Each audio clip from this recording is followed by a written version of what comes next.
Welcome back to another edition of the Colts Brawl podcast. It's been a crazy couple of weeks. Sorry we couldn't get at you guys last week. Just some rough schedules we had to work around, but we are back. A couple of things have happened in the Colts, and we are here to talk about it. I am your host, Michael Terrazas, my co-host, Cody Felger, with me joining tonight. Man, Cody, we'll go ahead and start it out.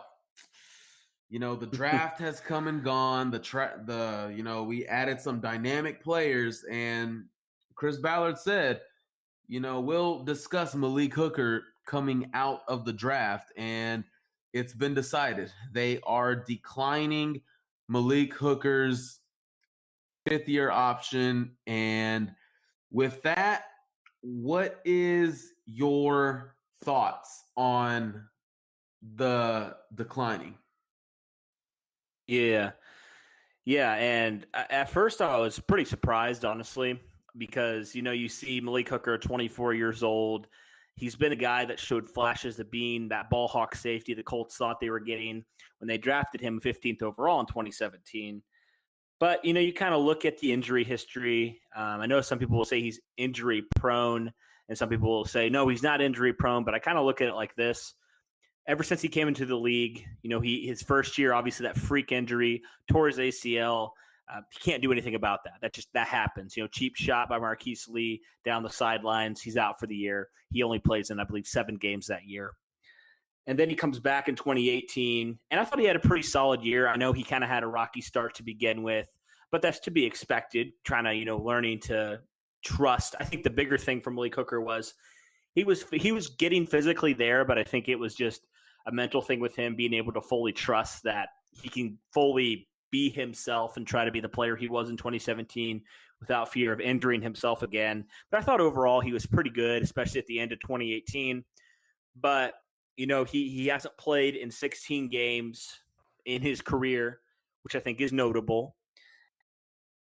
I know near the end of the year, I felt like Malik Hooker was there was miscommunication, just stuff happening. And, he is 24, like I mentioned, so he's a young player, but, there's still some stuff that he needs to clean up, certainly. And, it wasn't going to cost that much to pick up that fifth-year option. I believe it was like $6 million, like $6.7 million or something like that. But, also looking at it like, okay, but if you don't, he's going in now to year 4, right? Malik Hooker's going now into year 4. So, you don't pick up his fifth-year option.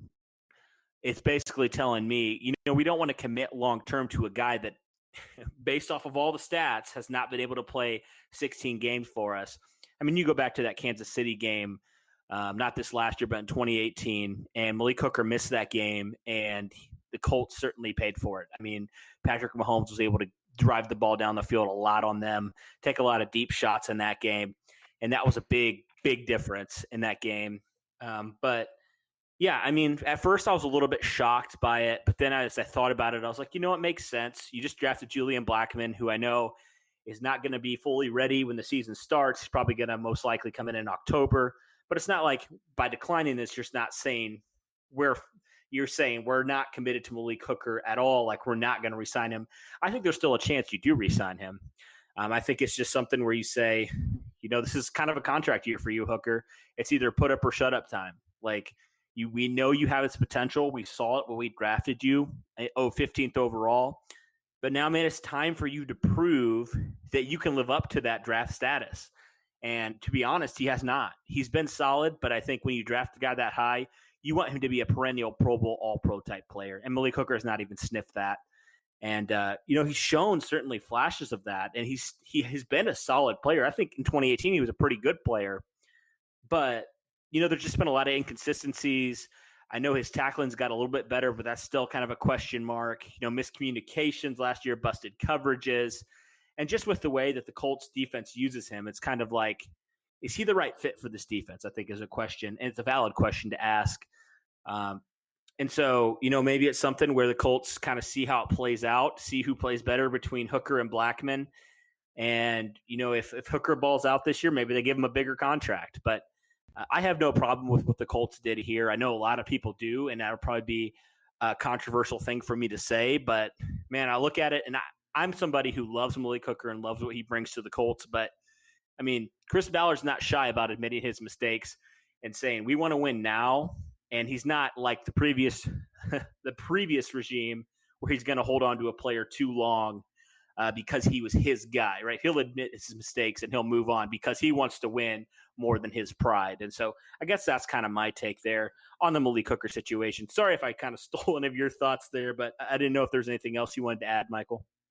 No, man, no, you're good. I think one big thing that you highlighted was how he's used in this defense. I went back and watched film of the later games on the All 22, and I noticed him. He was in the box, down in the box a little bit, and I'm wondering. I'm just like, Malik Hooker was never thought of as a box safety, and does that speak to them trusting Kari Willis more in coverage than Malik Hooker? Because when you remember that latter half of the schedule, you had some high flying offenses.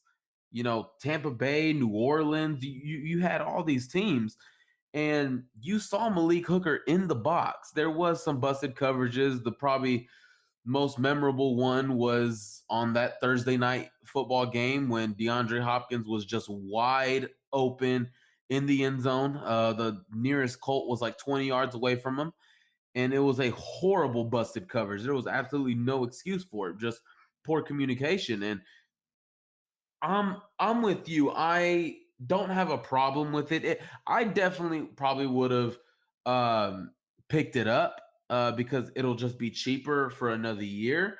So now that Malik Hooker will not be a under contract for the 2021 season so far, next offseason the Colts are projected to have about $140 million in cap space. So that's a huge plus. And with Malik Hooker, it's kind of like what you said. He was Chris Ballard's first draft pick as a general manager. And I'm pretty sure he sat him down and he said, look, I'm not going to pick it up. I'm going to let you go out there and earn your extension here. You want to be a Colt? Well, now you have the offseason, you have training camp, and I want you to go out there and ball for us. No, he hasn't been that player that, Chris Ballard hyped him up to be. I definitely think he had the potential. I definitely think he was on his way because his rookie year, man, he was playing really good. He was. That ACL injury happened, had some good interceptions, some good plays, some good coverages. And 2018, it was good. It was better. I think, if he was to ever miss any games, that divisional round was the worst game he could possibly miss. And it just seems that he's missing games at the wrong time, the worst possible time to miss games. It seems as though he's not on the field. And that's another thing that goes into it. Chris Ballard wants his guys to be durable. I'm so tired of the injuries in Indianapolis. I am so tired of the injuries. I mean, Andrew Luck's retirement was just the last straw. And then to see how 2020 went, I mean, you had half the team on the injury report every week. And Malik Hooker's name was on there quite a bit. And it just, I even remember just remembering the injury report and just seeing his name all the time. I'm just like, man, dude, Malik Hooker is going to have to get healthy one way or another. So there is a chance, I'm not going to rule it out. There is a chance Malik Hooker could be traded next year during the season. If Chris Ballard's just had it, if he doesn't like what he sees and a GM comes calling, hey, I'll offer you a third rounder. I'll offer you a second rounder. And because we know teams were calling Chris Ballard before the draft and on draft days, I would entertain that. Julian Blackmon, we have to see how he performs his rookie year. Coming back from a ACL, it's never a great thing. He's also high on George Odom. We can't forget about that. I guess I don't want to entertain it too much, but I am thinking and getting our listeners ready for a defense without Malik Hooker. Right now, I think that's kind of what it seems like to me. If I'm being honest, I love me some Malik Hooker. I'm with you there, Cody. I love him. But, oh, man, he has to stay healthy. You were drafted that high as a safety. Jamal Adams, you know, he's the standard for safeties drafted high. And he's done nothing but make plays, and make plays.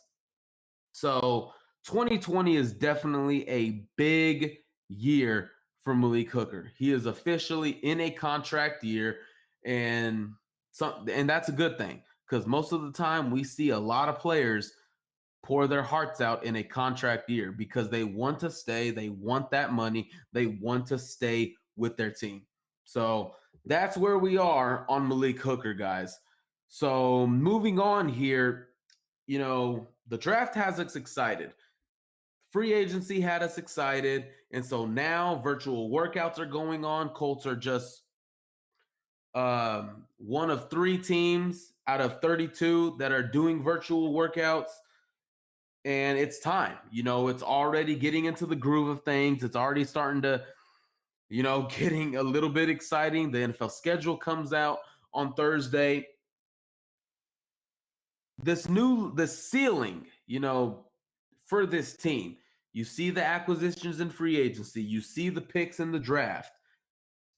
I'm pretty excited about this Colts team. They were recently named a top 10 offense by NFL Network. They are predicted to be a top 10 offense by NFL Network. When you're looking at this offensive line with the 1-2 punch in Marlon Mack and Jonathan Taylor, Phillip Rivers, he's going to get his numbers, but is he going to protect the football? Is he going to throw touchdown passes?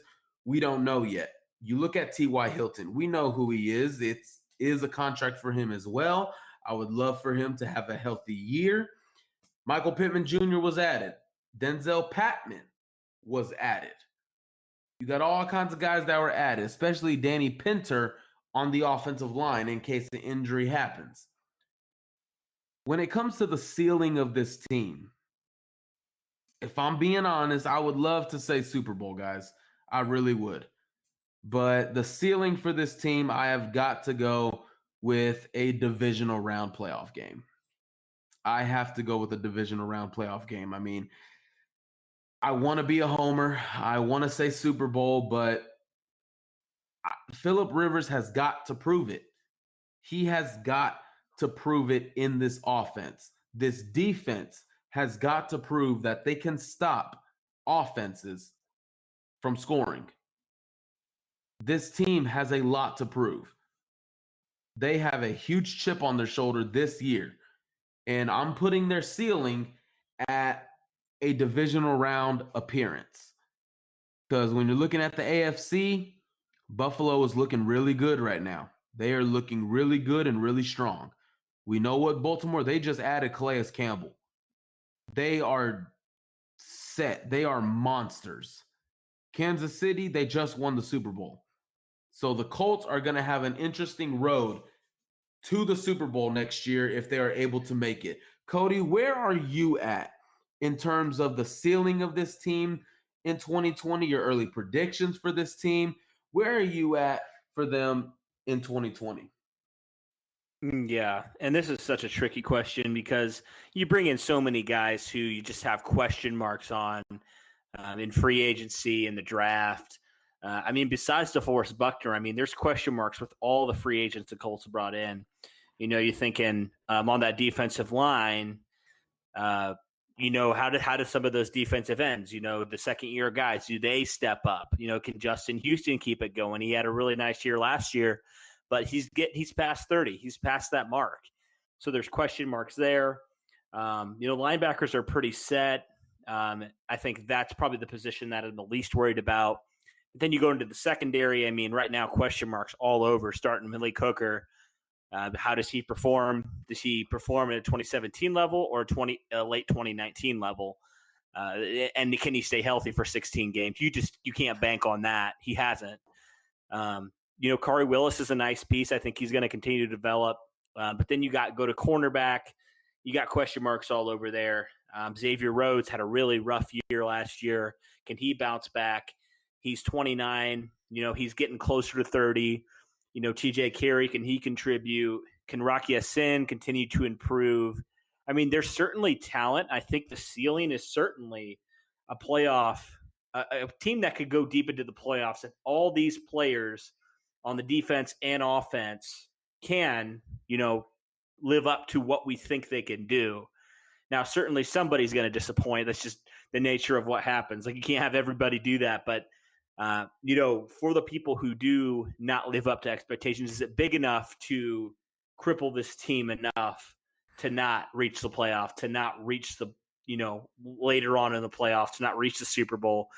I think it ultimately just hinges on some of the guys at the key positions that you're hoping, they have this ceiling where they've been all pros or they've been pro bowlers. They've been tops at their position, but they've also, at their worst, they've been very below average. And so that's just the biggest question mark, I think, for me. It's hard for me to say right now. Right now, I'm thinking 9 or 10 wins just based off of what we saw. I know the Colts were in a lot of games last year, games that they lost that were really close, but a lot of the games that they won were also very close. And so I don't want to take away from that either. And I think that that's something that you need to consider. I certainly think they have improved. So I do think that that's why I say 9 or 10 wins, because I think overall the talent has improved on this Colts roster. I think they're going to get better quarterback play. They're going to obviously be better on the defensive line and maybe the secondary as well.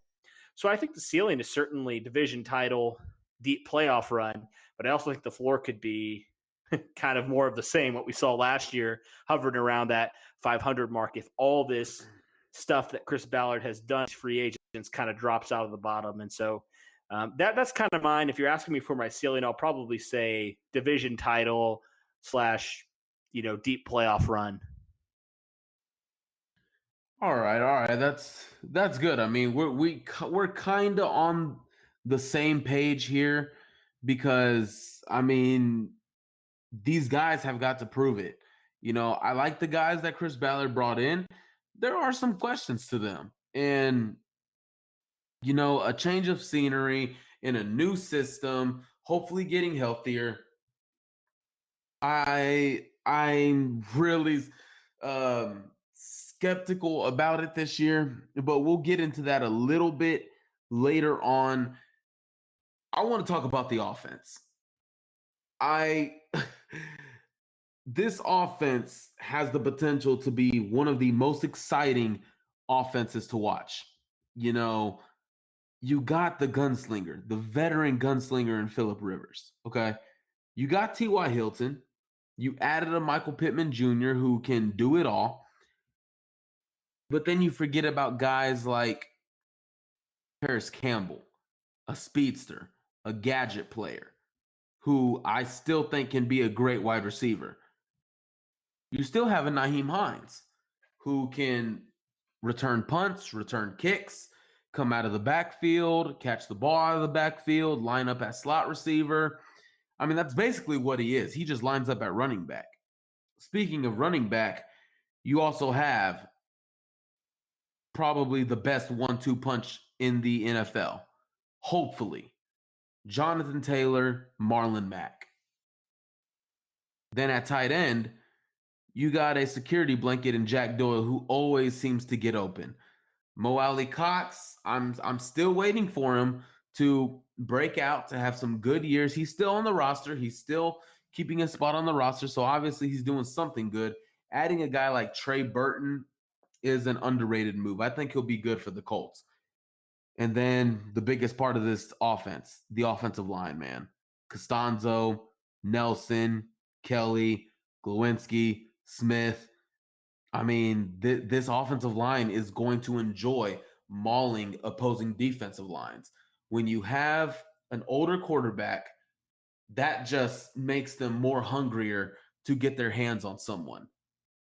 Then when you think about Jonathan Taylor and Marlon Mack, I mean, you even heard, I'm not sure if any of you have heard Quentin Nelson say this, but he would rather run block than pass block because you just get to impose your will on another human being. So my my thoughts on this new look offense, I think it's going to be explosive. I mean, hell, that was the whole purpose of this offseason. You know, Chris Ballard came out and said they went through film, they discovered they need a dominant three tech, more explosive plays. You went out and found a dominant three tech. You wanted more explosive plays? Well, go get a gunslinger in Phillip Rivers. Go get the best running back in the draft. And then go get an extraordinary wide receiver in Michael Pittman Jr. for sure hands, good speed, great route runner. I think this offense has a lot of potential to make a lot of moves this year because they're definitely going to have to score some points this year. They're playing some good teams, and I'm excited to see them average 30 points a game. Cody, where are you at when you look at the depth of this offense, when you look at the acquisitions on this offense? What are your predictions? What are your thoughts on this new look offense and how they should perform? It's certainly going to be entertaining. It's going to be a lot more fun than that 2019 season. I mean, that was miserable watching that offense go, but, outside of Marlon Mack maybe. But no, you're right. I think the Colts have arguably the best 1-2 punch if they do live up, if Jonathan Taylor does live up to the bill, which run for 2,000 yards and over 20 touchdowns last year. I mean, best running back in the draft. You can clean up those fumbles. Tom Rathman, I believe. I believe he's the best running back coach, if not one of the best in the NFL. Because you look at his running backs, they don't fumble the ball. I mean, Marlon Mack, I don't know if I've ever seen him put the ball on the field. Nyheim Hines had some fumbling problems early on in the preseason, but he certainly has not put the ball on the ground at all. None of the running backs the Colts have had under Rathman have even, I think they have like one fumble, like in so many snaps. It's amazing how they don't do that. Being a former running back, he knows his stuff. And I think he's certainly if you wanted Jonathan Taylor to go anywhere, I think this makes perfect sense because you bring in a guy that's the biggest knock on him, and you bring in a guy like Tom Rathman this talented mold of clay here and Jonathan Taylor. I think it's just the perfect fit for what the Colts want to do with their 1-2 punch. And then you also sprinkle in some Nyheim Hines, your receiving back. You have all the different types of running backs that you need. Jonathan Taylor's the workhorse. He's a bigger back. I believe he's like 230 pounds or something like that. So he's bigger. Marlon Mack is just an explosive play waiting to happen. Nyheim Hines, like we mentioned, receiving back. I don't know if Jordan Wilkins is going to make the roster, but whenever he's gotten snaps, he's always been productive. So you feel good about your top running backs, like all the running backs on your roster right now, your top four, you feel good about. And I think one thing, you mentioned Michael Pittman, who is a fantastic player in his own right. I mean, I would argue that the biggest knock outside of just not getting open, which Michael Pittman does a really good job of that as well, was just Colts receivers could not hang on to the football for so long. And Michael Pittman is not going to have that problem. I mean, he does not drop the ball. I think he had like 5 drops in his entire career at USC. And I saw somebody making a joke that that's about as many drops as Eric Ebron probably had in one game. No shot at Eric Ebron. He's probably going to find this and tweet us out. But anyway, no.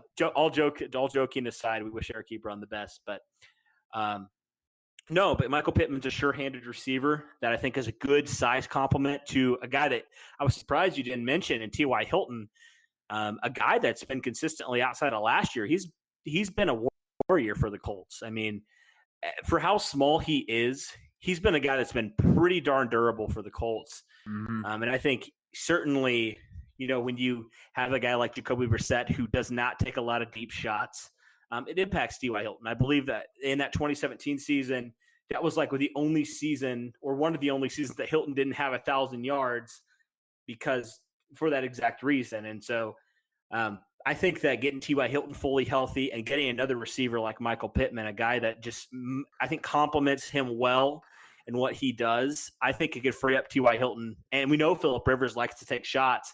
T.Y. Hilton loves those go routes, man. He loves those routes. And I think it's a perfect fit for what they want to do. They got the size and they got the speed. Nyheim Hines, just incredible. Paris Campbell.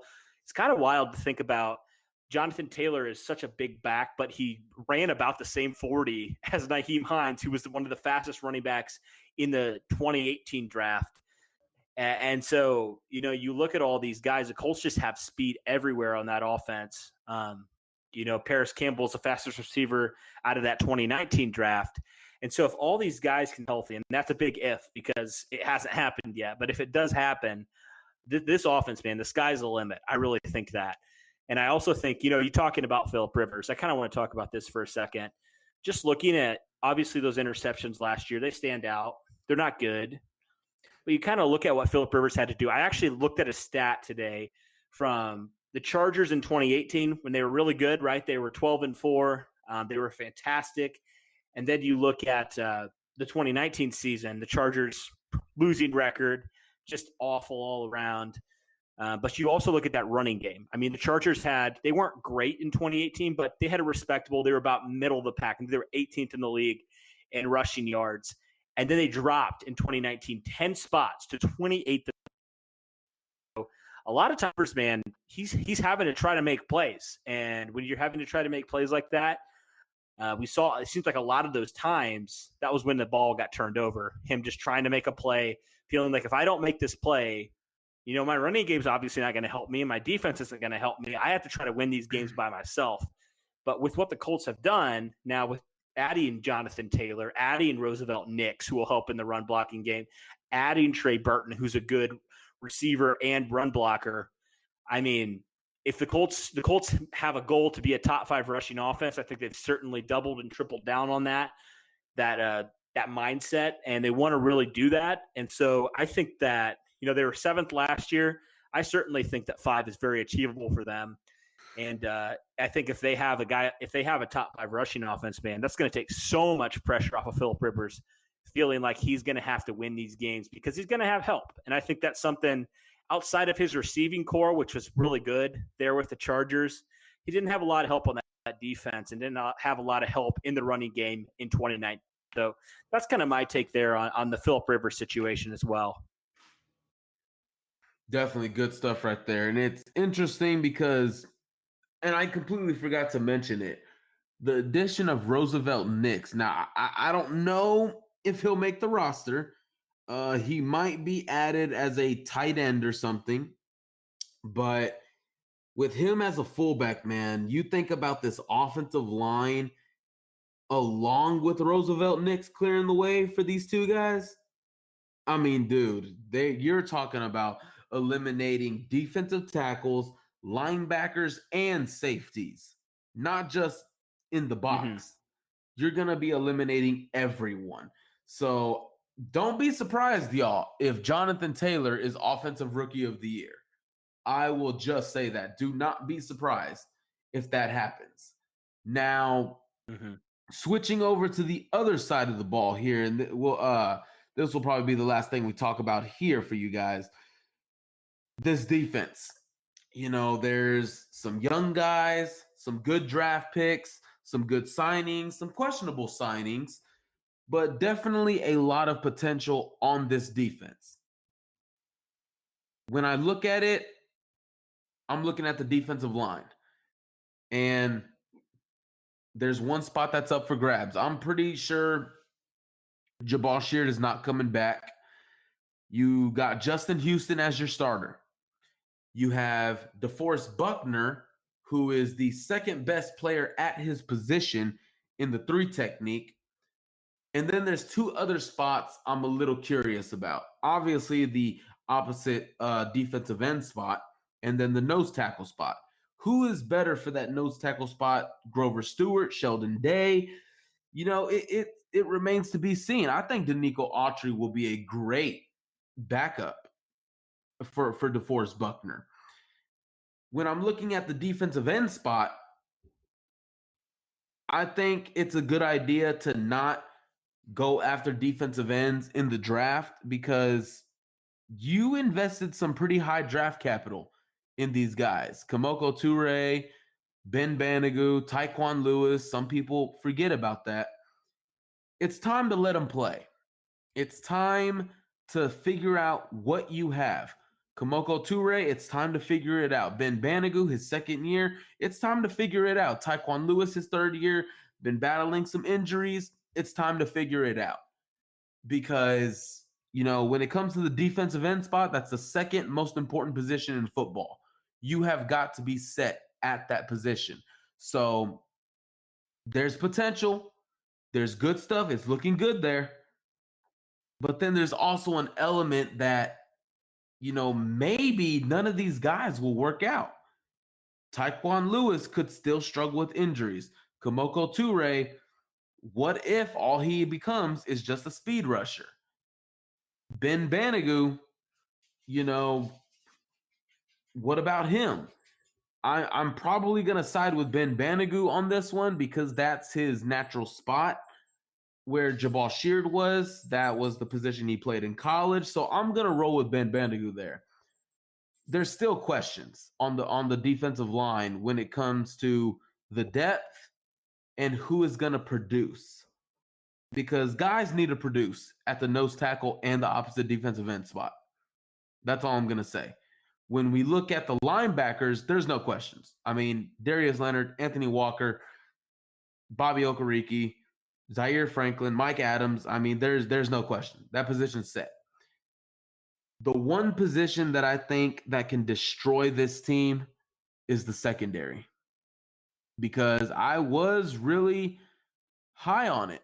But when I just started digging into more film, truly looking at these guys, I'm a little nervous, Cody, if I'm being honest. TJ Carey, he'll work in the slot.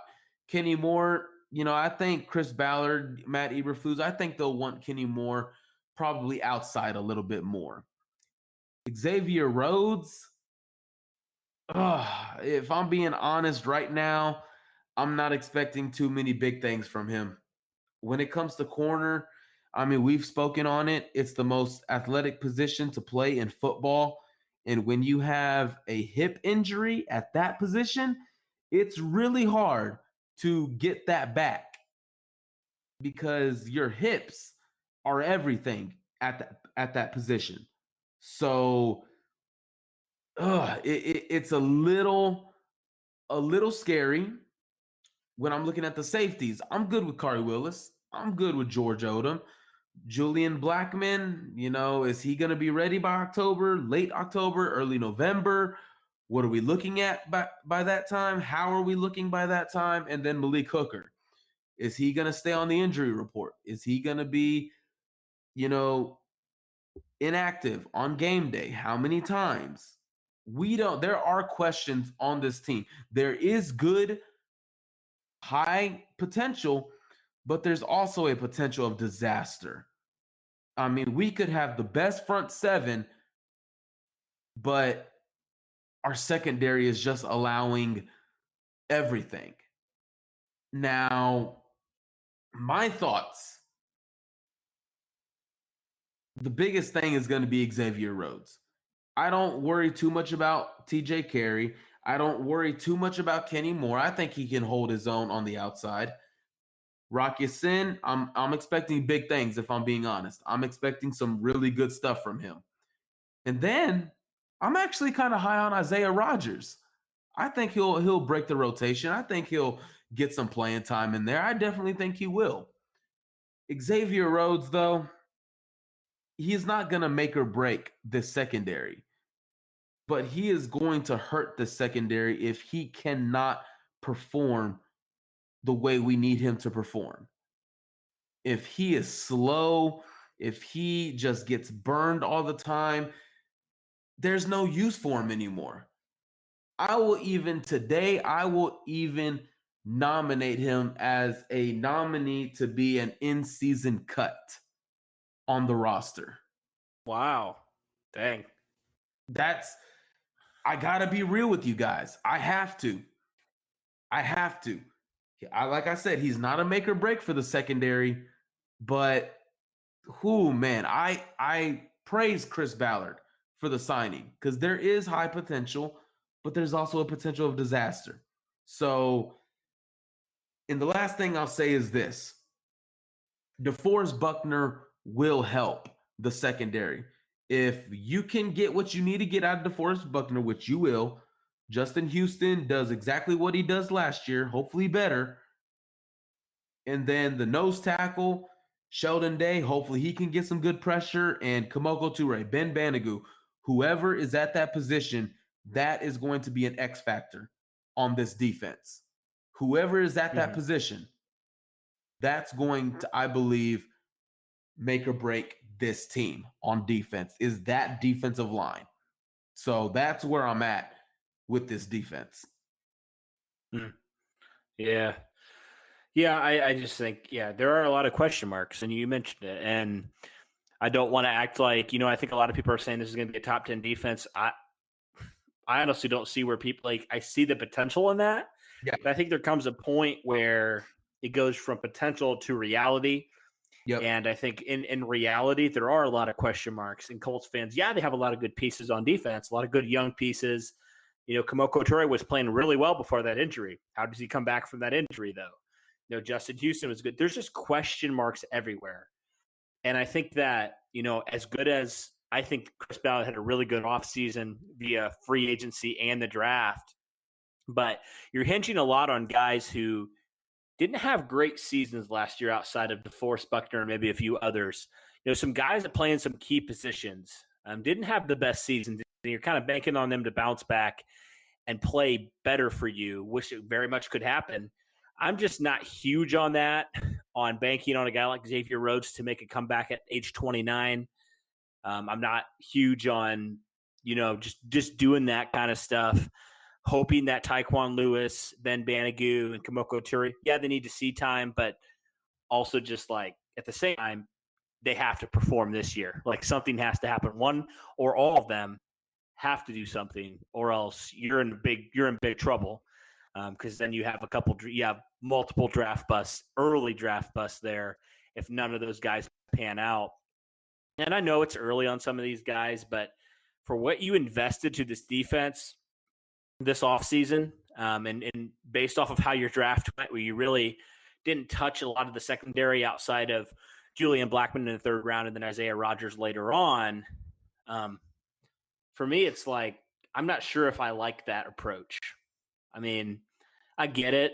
The Colts certainly brought in Xavier Rhodes, cut Pierre Desir because they believe that Xavier Rhodes can get back to that. But for me, I've just seen it so many times where there's these guys with low risk, high reward that don't do it. I'm hoping that Xavier Rhodes bounces back. I really am. He certainly seems like a hardworking guy.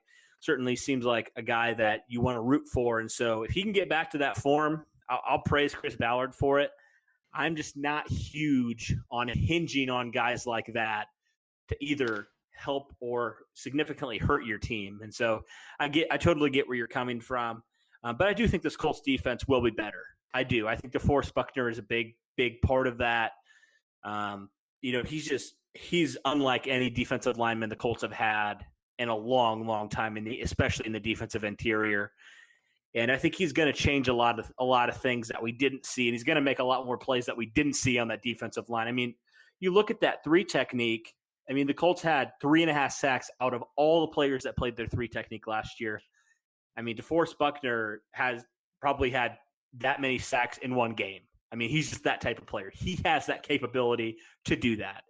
And so for me, I see where you're coming from in that, but I also think there's a lot of tremendous upside that should make you kind of, I guess for me, I'm cautiously optimistic. I'm been more optimistic about defenses before, but there is potential. There is a lot of upside in this, but I don't want to put all my eggs in that basket saying the Colts are going to have a top 10 defense when there are a lot of question marks, especially now if you're not sure how you stand on Malik Hooker, whether or not you want him to be your free safety of the future. So, yeah, that's kind of where I stand on that too. I think we're kind of aligned there.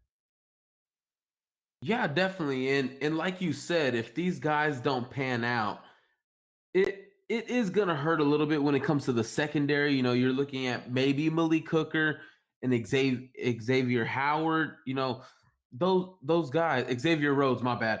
Xavier Rhodes, it's, you know, I have started early on the 2021 draft prospects, and I've looked at the secondary because something just tells me that that's probably going to be our number one need next year. Maybe. I definitely think if there's a number one need next year going into the draft, it's going to be on defense. If it's the defensive end spot once Justin Houston leaves, or a secondary spot. If Xavier Rhodes doesn't work out, you can look to the draft. There's some good guys. Paulson Adebo from Stanford, I love him. Definitely, it's way too early to get into 2021 draft, but I'm just spitballing here at the safety position. There's some great guys. Safety position should actually be really deep next year. I'm saying that right now. So there, I think you can say there's optimism for the future beyond 2020. And like you said, there we were high on it, and I sat down and got realistic and realized what questions there were. And like you said, the high upside, and there's a little bit of excitement. Definitely there's excitement. I definitely think, even though it's a question, I definitely think Kamoko Toure and Ben Banogu can deliver from that defensive end spot. I definitely think Taekwon Lewis can get healthy and show what he has in his third year, which is always a big year for a rookie. DeForest Buckner, he had 7.5 sacks last year. He played on the best defensive line in football. Eric Armstead, himself, Sheldon Day, Nick Bosa, D Ford. And he still managed 7.5 sacks. So that speaks to how talented he is. So I am optimistic about this defense. The secondary, I'm a little bit scared of, but I think it does have some good potential. It does. Right now, it's just all about getting to game one. We'll see who our week one opponent is here in the next couple of nights. Our schedule will be released. The preseason, I believe, will be released, I think, like about around noon. And then the actual regular season schedule should be released around 6 o'clock or so. So I believe that will take care of it for today's episode. Did you have anything else, Cody? No, but just I guess thanks to our listeners for tuning in and having grace with us. It's been a few weeks. Like Michael mentioned, our schedules just for whatever reason have not aligned at all to allow us to do this. And we were going to record. Actually, so we're recording here on Tuesday night. We were going to record this morning and get it up today, but I was not feeling great in the morning, and so we're able to do it now, and we certainly appreciate everybody, your support and your kind words to us, and certainly exciting to see here what happens here with the virus now. I know in Indiana, it's kind of they're starting to figure out some stuff, so hopefully that means training camp is good to go. And I know we've been talking, Michael, about potentially going down there for a few days, and it's always a good time, always fun to see the folks down there and just get to watch the Colts live in action. It's always a good time. So I'm certainly excited for that. And it's going to be kind of a lull here, but can't wait to crank out more podcasts, man. Definitely looking forward to it. There are some developments, where I am in Texas. Things are opening up a little bit. Not everything, right now, gyms, barbershops, salons, stuff like that, they're not opened yet. But they should be opening soon. I actually just booked my appointment for my barbershop because they're going to be opening on Friday. So I definitely need that haircut. Other than that, guys, just stay safe out there. Good hygiene is always important, and everyone should do it. So, guys, thank you again, like Cody said, for tuning in. And join us next week where we will have another good show for you guys. He is Cody Felger. I am Michael Terrazas. Thank you again. Y'all have a blessed week.